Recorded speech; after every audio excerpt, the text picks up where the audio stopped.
말씀 함께 보겠습니다. 마태복음 27장 11절에서 26절까지의 말씀입니다.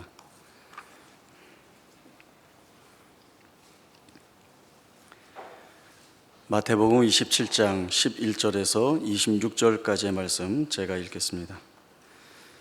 예수께서 총독 앞에 섰음에 총독이 물어 이르되 네가 유대인의 왕이냐? 예수께서 대답하시되 내 말이 옳도다 하시고 대제사장들과 장로들에게 고발을 당하되 아무 대답도 아니하시는지라. 이에 빌로다고 이르되 그들이 너를 쳐서 얼마나 많은 것으로 증언하는지 듣지 못하였느냐 하되 한마디도 대답하지 아니하시니 총독이 크게 놀라워하더라. 명절이 되면 총독이 무리의 청원대로 죄수 한 사람을 놓아주는 전례가 있더니 그때에 바라바라 하는 유명한 죄수가 있었는데 그들이 모였을 때에 빌라도가 물어 이르되 너희는 내가 누구를 너희에게 놓아주기를 원하느냐? 바라바냐? 그리스도라 하는 예수냐? 하니 이는 그가 그들의 시기로 예수를 넘겨준 줄 알미더라. 총독이 재판석에 앉았을 때에 그의 아내가 사람을 보내어 이르되 저 옳은 사람에게 아무 상관도 하지 마옵소서. 오늘 꿈에 내가 그 사람으로 인하여 애를 많이 태웠나이다 하더라. 대제사장들과 장로들이 무리를 권하여 바라바를 달라 하게 하고 예수를 죽이자 하게 하였더니 총독이 대답하여 이르되 둘 중에 누구를 너희에게 놓아주기를 원하느냐? 이르되 바라바로소이다. 빌라도가 이르되 그러면 그리스도라 하는 예수를 내가 어떻게 하라? 그들이 다 이르되 십자가에 못 박혀야 하겠나이다. 빌라도가 이르되 어찌미냐? 무슨 악한 일을 하였느냐? 그들이 더욱 소리질러 이르되 십자가에 못 박혀야 하겠나이다 하는지라. 빌라도가 아무 성과도 없이 도리어 밀란이 나려는 것을 보고 물을 가져다가 무리 앞에서 손을 씻으며 이르되 이 사람의 피에 대하여 나는 무죄하니 너희가 당하라. 백성이 다 대답하여 이르되 그 피를 우리와 우리 자손에게 돌릴지어다 하거늘 이에 바라바는 그들에게 놓아주고 예수는 채찍질하고 십자가에 못 박히게 넘겨주니라. 아멘. 예수님의 공생의 사역 내내 예수님을 반대하는 자들이 있었습니다. 대제사장들과 서기관, 바리새인들 그리고 백성의 장로들이었습니다. 예수님은 이들로부터 많은 시기와 반대와 비난을 받았습니다. 이들이 내부적으로 의논한 계략은 예수를 어떻게 죽일까 하는 것이었습니다. 이들은 결국 가룟 유다를 은 30에 예수를 팔아넘기도록 매수하고 또 거짓 증인을 세워서 없는 죄목을 만들어 예수를 죽이기로 결의합니다. 당시 이스라엘은 로마의 지배를 받고 있었습니다. 로마는 이스라엘에 자체적으로 어느 정도 자치권을 허용하여서 그들 스스로 정치를 하게 허용을 했었는데 사람을 죽이는 사형권만큼은 이스라엘에게 없었습니다. 이 일은 로마에서 총독으로 파견되어 나온 감독에게 있었습니다. 그래서 이때 유대를 다스리는 폰티우스 필리투스, 성경에는 본디오 빌라도라고 하는 이름으로 표기된 이 총독이 결국 이 예수님의 재판을 맡게 됩니다. 오늘 본문을 읽어보면서 저희가 보게 되는 것은 총독 스스로도 이 예수님이 저들의 시기에 의해서 재판받고 있는 것이지 죄가 없다라고 하는 사실을 너무나도 잘 알고 있었습니다. 그래서 어떻게든 풀어주고자 하는 의도가 그에게 있었습니다. 그러나 결국에는 밀란이 일어날 것을 두려워하고 또 자기 자리 지키기에 급급한 이 빌라도는 예수님에게 십자가 사형을 언도하게 됩니다. 마태복음 21장 예수님께서 예루살렘으로 입성하신 이후에 이 십자가 사건까지의 내용을 발빠르게 전개해 나가고 있습니다. 마태가 이 복음서를 기록하면서 일관되게 계속 놓치지 않고 강조하고 있는 것은 예수님의 이 구속 사역이 하나님의 주도권 아래에서 분명하게 인도함을 받고 있다라고 하는 사실을 말하고 있습니다. 너희가 예수를 잡아들이고 너희가 재판하여서 예수를 죽이는 자리에 내어주고 그래서 너희가 예수를 죽였다라고 하는 것이 아니라 하나님께서 예수님을 통하여서 목적하신 구속 사역을 이루시기 위하여서 이 모든 일들을 하나님이 끌어다 사용하고 계시다라고 하는 것이 마태가 이 복음서를 읽을 사람들에게 분명하게 드러내고자 하는 내용입니다. 그래서 이에 대한 증거를 더하기 위해서 마태는 구약의 메시아를 향하여서 예언되고 있는 말씀들이 바로 예수님에게서 성취되고 있다라고 하는 것을 보여줌으로 인하여서 바로 이 예수님이 우리가 그토록 열망하고 기다렸던 메시아이시다라고 하는 내용을 부각시키고 있습니다. 빌라도가 예수님께 묻습니다. 내가 유대인의 왕이냐? 내 말이 옳도다 하시고 그 이후에 대제사장이나 백성의 장로들이 예수님을 향하여서 무고하게 드러내는 것에 대해서는 아무 대답도 하지 않으시고 또 이러한 모습을 보고 빌라도 총독은 많이 놀라는 그러한 모습들을 말씀을 합니다. 마태는 예수님께서 이런 모습을 보여주시고 있는 것을 이사야 53장에 있는 말씀이 응하게 되는 것이라고 기록을 하고 있습니다. 이사야 53장 7절에 보면 그가 곤욕을 당하여 괴로울 때에도 그의 입을 열지 아니하였다라고 이야기하고 있고, 또 마치 도수장으로 끌려가는 어린 양과 털 깎는 자 앞에 선 어린 양처럼 그의 입을 열지 아니하였다라고 하는 이 말씀이 이 마태가 증거로 삼고 있는 구절이 됩니다. 또 하나는 예수님이 십자가 사형이 정해진 후에 군인들로부터 채찍질을 당하게 됩니다. 마태는 이 또한 이사야 53장에 나오는 그가 찔림은 우리의 허물 때문이요 그가 상함은 우리의 죄악 때문이라. 그가 징계를 받음으로 우리가 화평을 누리고 그가 채찍에 맞음으로 우리가 나음을 입었도다 라고 하는 이 말씀이 응하게 된 것이라는 이야기를 합니다. 오늘 이 말씀에서 보듯이 공생의 사역 내내 어떻게 하면 예수를 죽일 수 있을까라고 했던 그들의 소기의 목적이 달성이 됨으로 인하여서 결국은 악인들이 승리하게 된 상황이 아닌가라고 하는 이러한 생각 앞에 그들이 결정하고 그들이 주도권을 가지고 이끌고 나가는 것이 아니라 하나님께서 어느 한 부분도 소홀히 놓지 아니하시고 또 오래전부터 예언하여서 메시아이심에 증거되는 내용들을 속속들이 예수님에게서 하나하나 드러내심으로 인하여서 하나님이 행하시고 있는 이 일, 바로 이 일이 실패하지 않고 구원의 사역을 이루어가는 그 분명한 내용으로 드러나고 있다라고 하는 것들을 보게 됩니다. 결국 하나님의 일은 어떠한 방해와 거짓에도 그 하나님의 일이 중단될 수 없고 하나님이 이루시고자 하시는 모든 일들이 훼손받을 수 없다라고 하는 사실을 이 마태가 설명을 하고 있습니다. 이러한 근본적인 내용 위에서 자신을 따르고 있는 제자들에게 주신 예수님의 말씀이나 또 마태가 이 복음서를 기록하면서 오고 오는 예수님의 제자가 될 사람들에게 어떠한 이해와 내용을 가지고 우리가 예수의 삶과 연결하여서 또 예수의 사역과 연결하여서 살펴야 하는가라고 하는 내용들을 이 마태가 순차적으로 거론하고 있는 베드로, 가룟 유다, 또 빌라도의 모습을 통해서 저희들이 좀 견주어 볼 수 있습니다. 예수님이 제자들에게 오늘 밤에 너희가 다 나를 버릴 것이다 라고 말씀했을 때 이 베드로가 대뜸 튀어나와서 하는 이야기가 다 주를 버릴지라도 저는 결코 주를 버리지 않겠습니다 라고 하는 말이었습니다. 그러나 우리가 잘 알고 있듯이 베드로는 예수님을 모른다 3번이나 부인하고 저주까지 했습니다.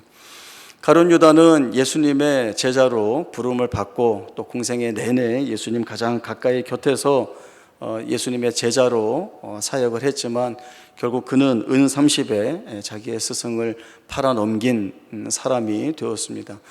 후회하고 스스로 목숨을 끊었지만 그는 불의한 자였습니다. 빌라도는 예수님에게 죄가 없음을 알고 있었지만 밀란으로 인하여서 자기의 자리가 위협받을까 봐 정의를 외면하고 불의한 판단을 내린 사람이 되었습니다. 베드로와 가룟 유다와 이 빌라도에게서 공통점을 저희는 볼 수 있습니다. 그것은 모두가 자기 중심에 서서 자기의 의에 치중했던 인물들이다라고 하는 것입니다. 자기 의에 치중하여서 일을 하면 실패할 수밖에 없습니다.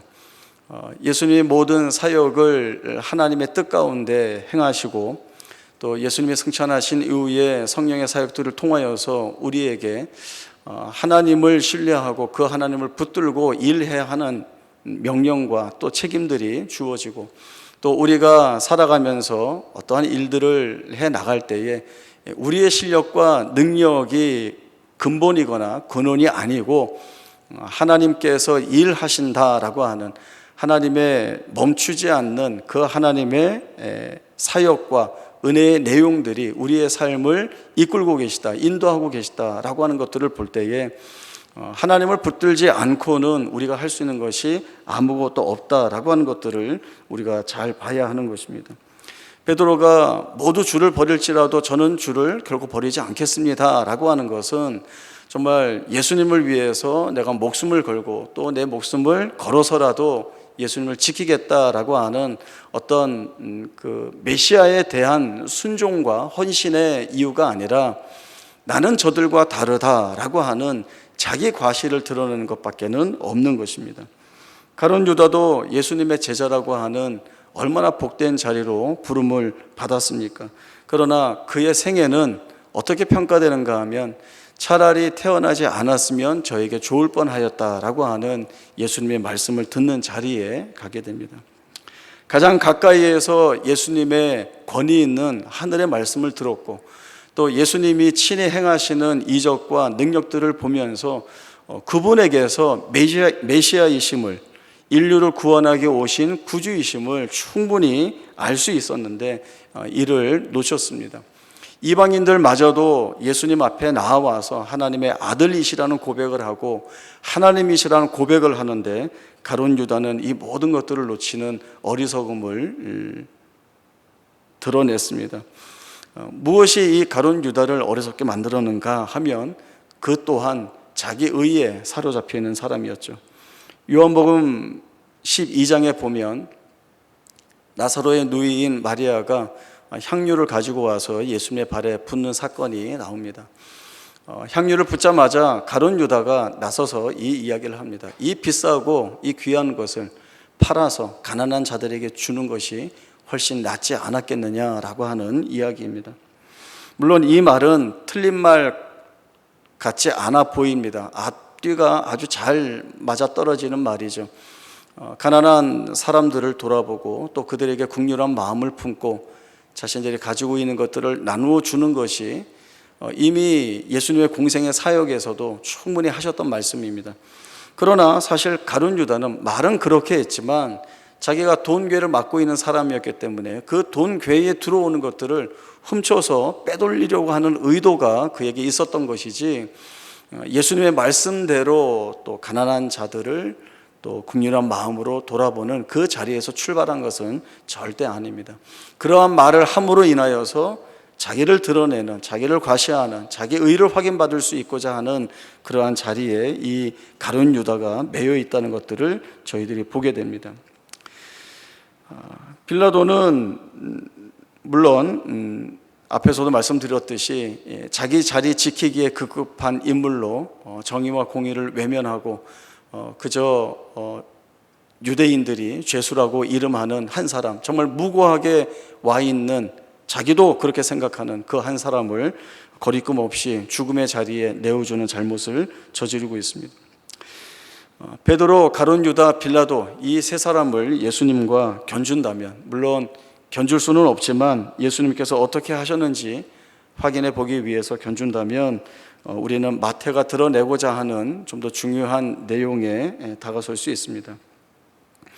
첫 번째는 예수님께서는 스스로 죽는 자리에 자기 자신이 나아가셨다라고 하는 것입니다. 유대인들은 예수님이 하나님을 아버지라고 부르고 또 성전을 무너뜨리면 사흘 만에 짓겠다라고 하는 이러한 말씀들을 통해서 신성 모독적 발언이다라고 해서 죽여야 한다라고 여겼습니다. 그리고 사형 판결을 받아낸 자신들이 우리가 죄인이라고 여긴 이 사람을 십자가에서 죽였다라는 생각을 할 수 있습니다. 그러나 마태는 예수님이 스스로 십자가 그 죽음의 자리로 나아가셨다고 분명하게 말씀을 합니다.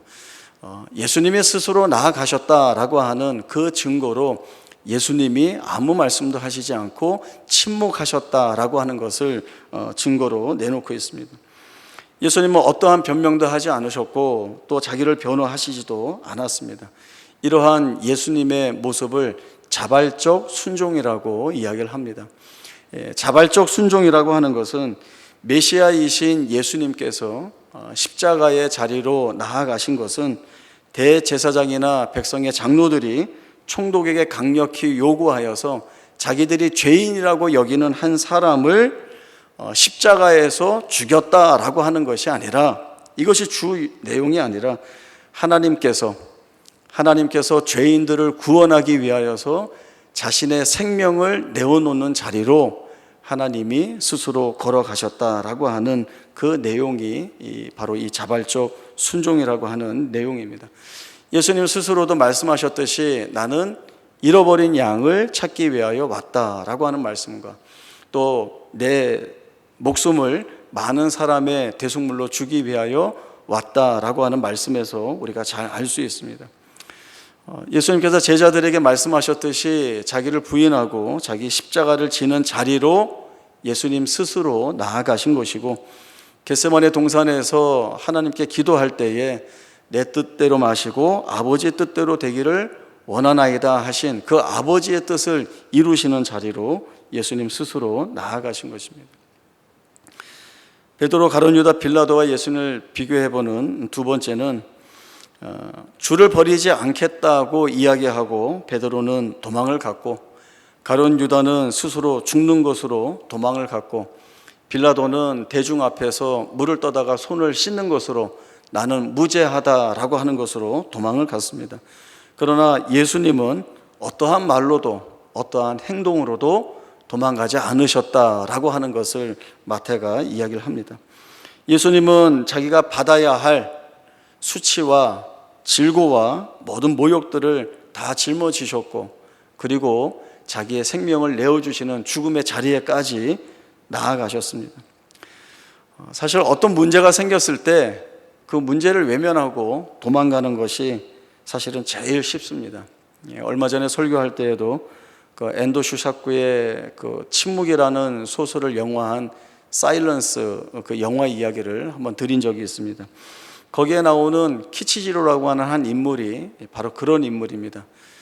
천주교 신자이지만 배교하라는 협박 앞에서는 언제든지 거리낌 없이 예수님의 성화를 발로 밟고 그 죽음의 위기와 위협의 자리를 도망쳐가는 그런 인물로 나오고 있습니다.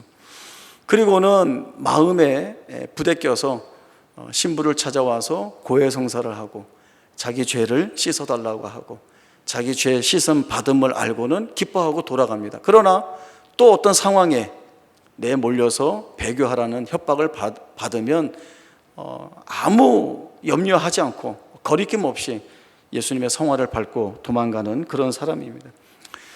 처음에는 그 신부도 얼마나 자기도 마음이 두렵고 또 각오해야 할 일을 각오하지 못하는 그런 안타까운 자리에서 자기 자신도 얼마나 힘들겠는가 싶어서 이 키치지로에 대한 긍휼한 불쌍한 마음을 품고 늘 찾아올 때마다 품고 같이 회개의 기도를 해주고 죄를 또 사여주는 이야기를 해주고 그래서 회복시켜서 돌려보내고 이런 일들을 합니다. 그러나 매번 반복되는 이 일 앞에 언제부터인가 이 신부도 이 키치지로를 바라보는 그 눈에 원망하는 눈빛이 드러나고 내가 저를 용서할 수 없을 것 같다라고 하는 그러한 마음이 드러나는 장면들을 볼 수 있습니다. 좀 더 자세한 얘기는 있지만 오늘 본문과 마치면 여기까지입니다. 도망가는 게 제일 쉽다는 거죠. 배교하라라는 그 말 앞에 내가 배교하지 않고 내 신앙을 지키겠다라고 하면 거기에서 그 순교를 각오해야 하는 그러한 자리에 있지만 그걸 내가 감당할 수 없다라고 한다면 그냥 밟고 도망가는 거죠. 그리고 회복될 수 있는 기회가 있다라고 하니까 언제든지 돌아와서 용서해 주세요. 잘못했습니다. 용서받고는 잘하는 것 같지만 또 위협 앞에 서면 다시금 죄를 반복하게 되는 그러한 도망가는 것이 제일 쉽죠. 어려운 일도 없고 책임을 지지 않아도 되고 핑계도 이런저런 것으로 많이 될 수 있습니다. 그러나 예수님은 온 몸으로 이 모든 것들을 다 받으셨습니다. 이것은 예수님께서 자기를 따르는 오고 오는 모든 제자들이 가야 할 길인 것을 스스로 보여주고 계시는 것입니다. 우리는 하나님이 목적하시고 또 하나님이 이끌어 가시는 그 길을 순종함으로 나아가는 예수님의 모습을 바라보면서 우리에게 주시는 말씀 또 우리로 하여금 순종해야 할 내용이나 방향이 어떠한 것인가에 대한 내용들을 분명하게 보여줍니다. 우리도 세상 가운데 살아가면서 수없이 많은 위협과 어려움 앞에 놓여 있습니다. 하루하루 살아가는 것들이 불안할 수밖에 없고 또 혼란스럽밖에 없는 그러한 삶을 우리 모두가 동일한 조건 속에서 살아가고 있습니다. 문제는 여기에서 뭘 해야 될지 어떻게 해야 될지 잘 알지 못한다라고 하는 것이죠. 그래서 늘 불안한 가운데 드는 생각이 머무르는 데가 어딘가 하면 이제 어떻게 하지? 무엇을 해야 하나? 이러다 다 망하는 건 아닌가라고 하는 그런 생각에 사로잡히게 됩니다. 이때 신자로서 예수님의 제자로서 우리가 좀 가장 중요하게 생각해야 될 근본적인 내용이라고 한다면 우리 예수님이 어떻게 하셨는가라고 하는 것들을 돌아보는 것입니다. 코로나19로 인하여서 많은 일상들이 바뀌었습니다. 이렇게 얼굴을 마주보고 대면하던 일들이 이제는 얼굴을 마주볼 수 없는 비대면이라고 하는 새로운 기준에 의해서 많이 바뀌는 가운데 있습니다. 함께 식사하고 차를 나누고 이야기하면서 교제하는 이 시간들이 대단히 즐거운데 이제는 화면상에서 상대의 얼굴을 봐야 하고 또 화면상에서 이 무언가를 나누어야 하는 아직 익숙하지 않은 일들을 저희들이 하게 되었습니다. 누군가를 만나서 이야기 나누고 또 교제를 갖는 그 좋은 평범했던 일상이 이제는 감염의 위험이라고 하는 그래서 만나면 안 된다라고 하는 어떤 두려운 일상으로 바뀌게 된 것입니다. 우리 교회도 평일에는 그 교역자들과 직원들이 교회 식당에서 식사를 해야 하는데 이제는 식탁에 이전과 같이 마주 앉아서 식사하지 못하고 이렇게 거리 간격을 두고 앉아야 하고 또 한 방향으로 바라보고 앉아야 하는 그렇게 식사를 하고 있습니다. 그래서 우스갯소리로 뒤통수 보고 누구인지 맞춰야 되는 그런 웃기지만 슬픈 현실 앞에 저희들이 와 있습니다. 물론 이미 일어난 현실의 일들입니다. 많은 사회학자와 미래학자들이 코로나19 이전의 삶으로는 돌아갈 수 없다라고 하는 것이 이제는 당연한 말이 되어버린 그러한 현실 앞에 와 있습니다. 물론 이 바뀌지 않을 것 같은 현실을 우리는 준비를 해야 합니다. 비대면이 요구될 때에 그래서 예배도 또 교제도 만남도 나눔도 더군다나 신방해야 할 때에도 신방하지 못하고 전화를 걸어서 형편을 살피거나 또 어떤 수술을 앞두거나 기도 제목이 있는 분들과는 전화로 기도를 나누어야 하는 그런 자리에 있기도 합니다. 이런 현실에 맞춰서 우리가 할 수 있는 일들을 물론 해 나갈 것입니다. 그러면서 우리는 이러한 불안하고 두려운 시대를 우리 스스로가 어떻게 평가하면서 바라보고 그리고 거기에서 우리는 가장 소중하다고 여길 것들을 무엇이라고 정해야 하는가라고 하는 질문을 갖게 됩니다. 조금 말을 바꾸어 보면 이것입니다. 너희는 이 현실을 어떻게 살아낼래? 라고 하는 이 질문은 너희가 나를 버릴 것이다 라는 말을 듣는 것과 같고, 너희가 나를 팔 것이다 라고 하는 말을 듣는 것과 같고, 그리고 예수를 죽여라 라고 하는 그런 말을 듣는 것과 같은 것입니다. 그러면 여러분 어떻게 하시겠습니까? 우리는 어떻게 해야 하겠습니까? 우리가 해야 할 것들이 있습니다.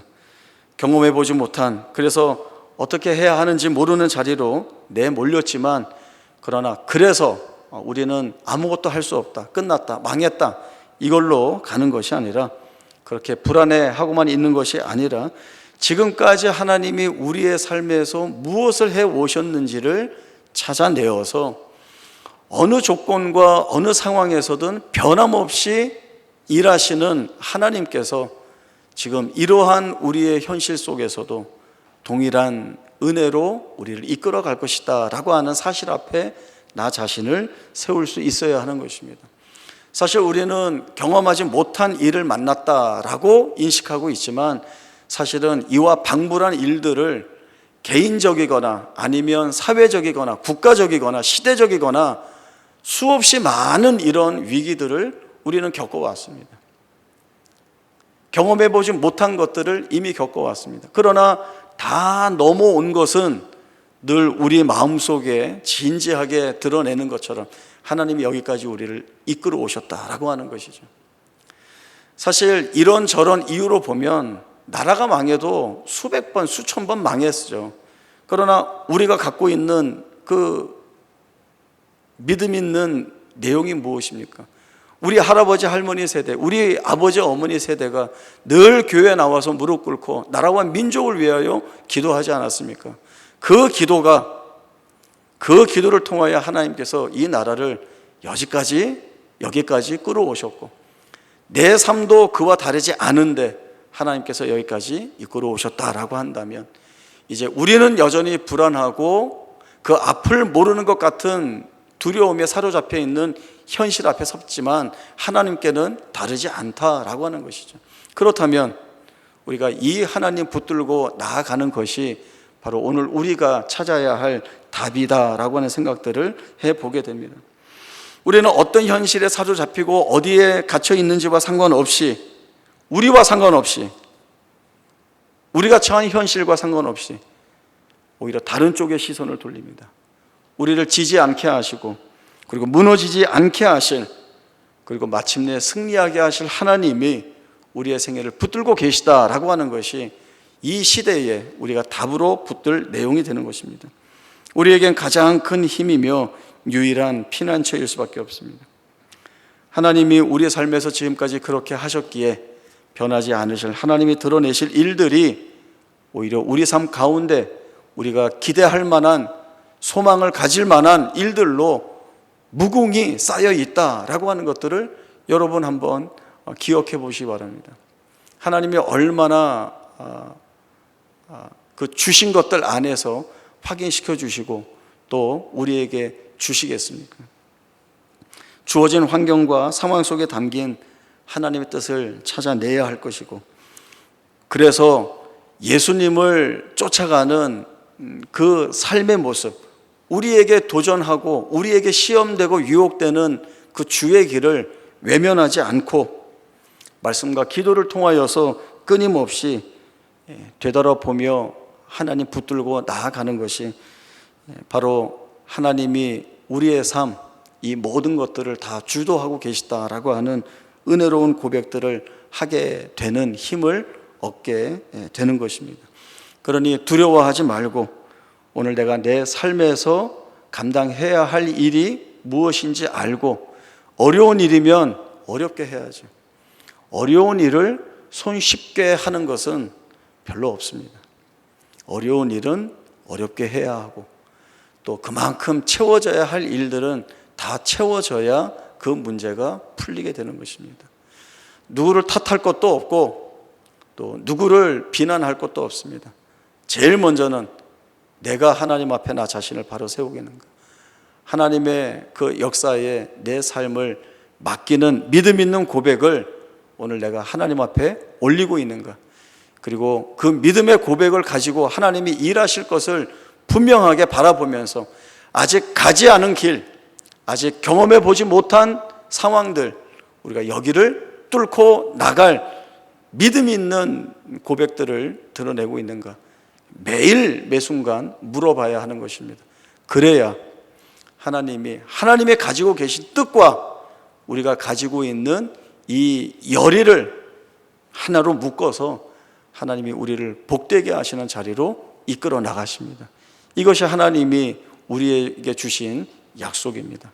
이 소망이 있는 약속 붙들고 하나님이 기뻐하시는 삶을 살아낼 수 있는 우리의 복된 생애가 될 수 있기를 바랍니다. 기도하겠습니다. 하나님 아버지, 늘 감사합니다. 모두가 힘겨워하고 있고 불안해하고 있고 두려워하고 있습니다. 알 수 없는 일들을 얼마나 겪어야 할지도 알지 못하기에 우리는 그저 한숨을 쉴 수밖에 없는 자리로 내몰리고 있습니다. 그러나 가만히 앉아서 하나님께서 우리의 삶에 지금까지 부어주신 은혜와 하나님의 일하신 증거들을 돌아보면 사실 지금까지 우리가 겪었던 모든 일들이 지금 우리가 한숨 쉬며 불안해하며 바라보는 일들이었습니다. 변치 않으시고 우리를 책임지시겠다 말씀하신 하나님은 이제 여기에서 또 우리가 살아야 할 모든 날들을 책임져 주신다 말씀해 주십니다. 이 하나님이 일하심을 우리가 담대히 믿고 아직 걸어나가 보지 못했지만 그 두려운 자리에 우리의 발 한 걸음을 내딛겠습니다. 내딛겠으니 이 발걸음에 주의 은혜를 담아주시고 우리의 두려운 마음이 주님을 통하여 참된 안식을 얻게 하시고 한숨 쉬는 우리의 입술을 통하여 하나님의 영광을 찬송할 수 있는 우리 모두의 복된 생애가 되게 하여 주옵소서. 거룩하신 예수님의 이름으로 기도하옵나이다. 아멘.